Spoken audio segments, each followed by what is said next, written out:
Demian, una novela de Hermann Hesse. Parte 1. Los dos mundos.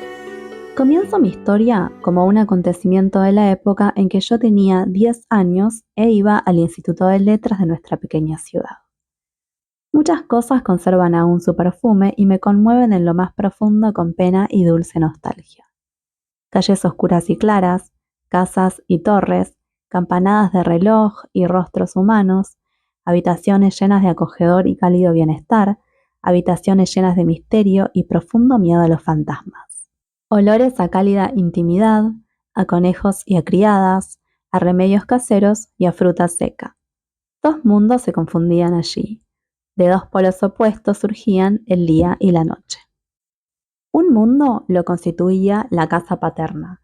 Más estrictamente, se reducía a mis padres. Este mundo me resultaba muy familiar. Se llamaba padre y madre, amor y severidad, ejemplo y colegio. A este mundo pertenecían un tenue esplendor, claridad y limpieza. En él habitaban las palabras suaves y amables, las manos lavadas, los vestidos limpios y las buenas costumbres.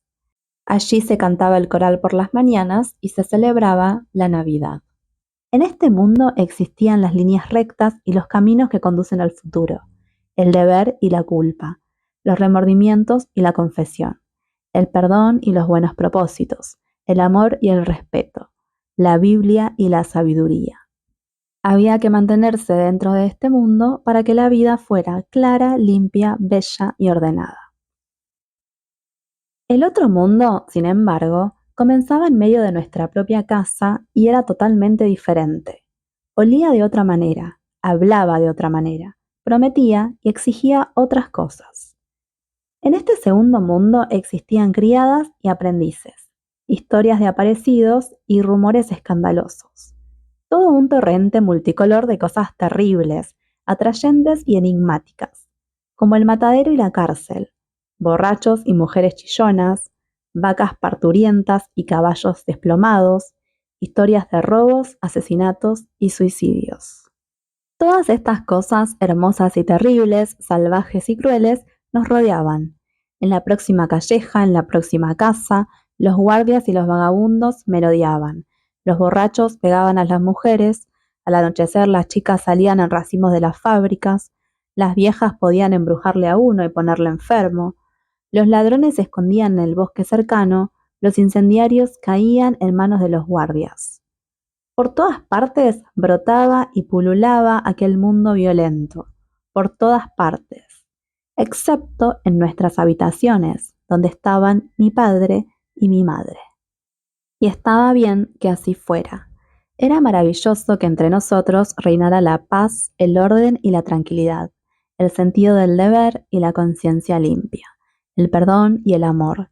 Y también era maravilloso que existiera todo lo demás, lo estridente y ruidoso, oscuro y brutal, de lo que se podía oír en un instante, buscando refugio en el regazo de la madre. Y lo más extraño era cómo lindaban estos dos mundos, y lo cerca que estaban el uno del otro.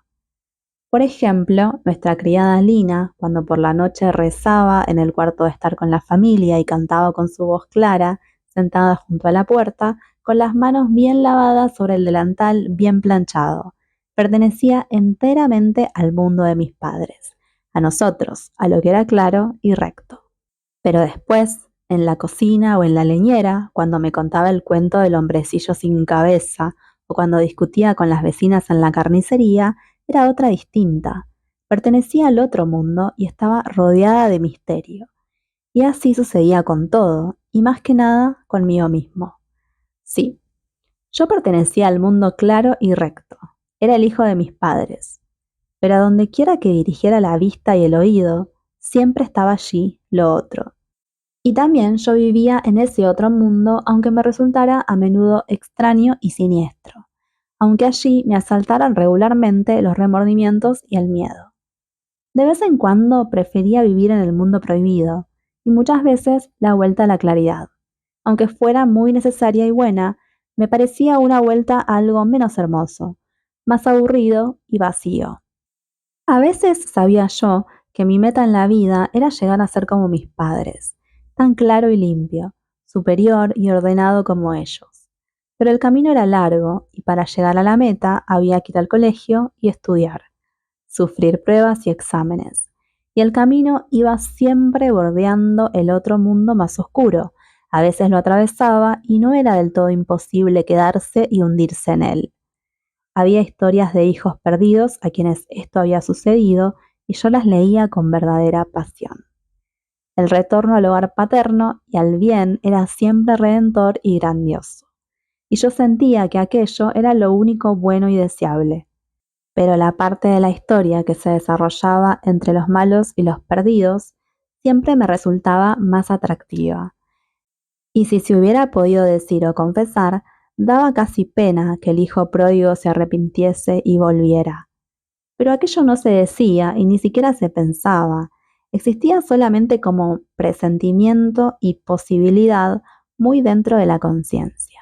Cuando imaginaba al diablo, podía representármelo muy bien en la calle, disfrazado o al descubierto, en el mercado o en una taberna, pero nunca en nuestra casa.